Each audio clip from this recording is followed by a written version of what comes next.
పక్షమైనా ప్రతిపక్షమైనా ఆంధ్ర రాష్ట్రానికి జరుగుతున్న అన్యాయం గురించి ఆలోచన చేయాల్సిన అవసరం ఉంది.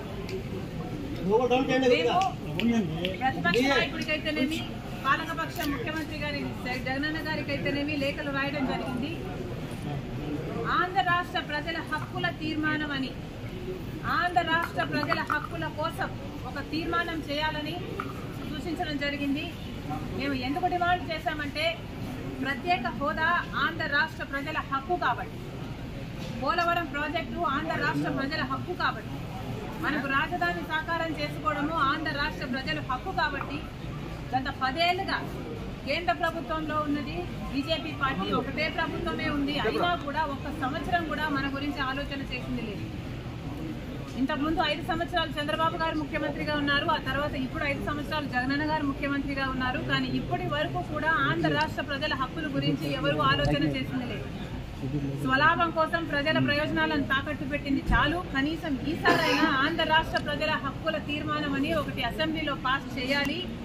మనకు ఎందుకు ప్రత్యేక హోదా బీజేపీ ద్రోహం చేసిందో, మనకు పోలవరం ఎందుకు ద్రోహం చేసిందో, మనకు రాజధాని ఎందుకు ద్రోహం చేసిందో వీరన్నిటి మీద అసెంబ్లీలో చర్చ జరగాలి.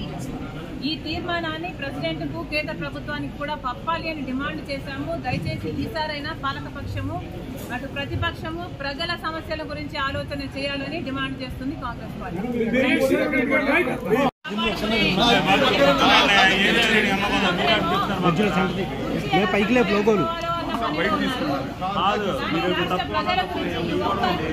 ఒక్కరికి ఆలోచన చేయలేదు, అటు చంద్రబాబు గారికి లేదు, అటు జగన్మోహన్ రెడ్డి గారికి లేదు.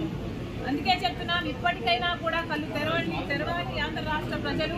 ఇప్పటికైనా ప్రజల మేలు కోరేది ఎవరు అనేది ఆలోచన చేయాలి. ఈ బీజేపీ తొత్తు పార్టీలైన టీడీపీని, వైసీపీని, జనసేనను ఇంటికి పంపించాలని, కాంగ్రెస్ పార్టీని ఆశీర్వదిస్తేనే మనకు ప్రత్యేక హోదా మళ్ళీ సాధ్యమవుతుందని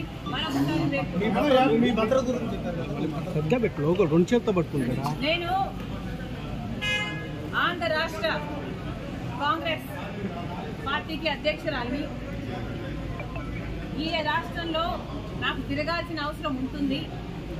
ఈ రాష్ట్రంలో తిరిగినప్పుడు నాకు భద్రత కల్పించాల్సిన అవసరము ప్రభుత్వానికి ఎంతైనా ఉంది.